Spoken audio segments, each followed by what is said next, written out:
تھوڑی سی زندگی انجوائے کر لوں، پھر جب آپ کی عمر کی ہو جاؤں گی تو آپ ہی طرح ایک چائے پائی پر تسبیح لے کر بیٹھ جاؤں گی۔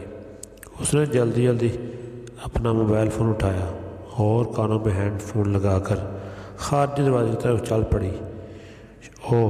شاید کچھ بھول رہی تھی۔ وہ واپس مڑی اور دادی ماں کی طرف آنے لگی۔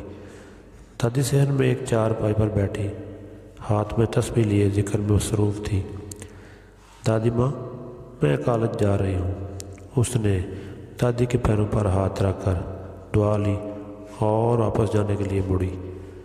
دادی نے پیار سے اس کا ہاتھ پکڑا، اسے بٹھایا اور شفقت سے اس کے سر پر اپنا ہاتھ پھیرتے ہوئے بولی، سائرہ، کتنا اچھا ہوگا کہ اگر تم صبح تھوڑی دیر اٹھ جاؤ اور نماز و تلاوت قرآن کے بعد کالج چل جاؤ۔ ہاں دادی، کل سے شروع کروں گی، اس نے بیزاری میں جواب دیا۔ ویسے بھی ابھی میں بوڑھی نہیں ہوئی، تھوڑی سی زندگی انجوائے کر لوں، پھر جب آپ کی عمر کی ہو جاؤں گی تو آپ کی طرح چار پیپر اس میں پڑھ بیٹھ گئی اور سارا دن ذکر کیا کروں گی۔ اس نے ہیڈ فون کان پر لگائے اور دروازے کی طرف چل پڑی۔ پیچھے سے دادی حسرت بھری نگاہوں سے اسے دیکھتی رہی۔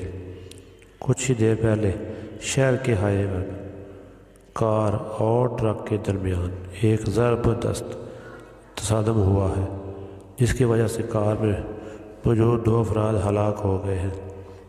ہلاک ہونے والوں میں ایک لڑکی اور کار ڈرائیور ہیں۔ نیوز چینل پر یہ خبر بریکنگ نیوز بنی ہوئی تھی۔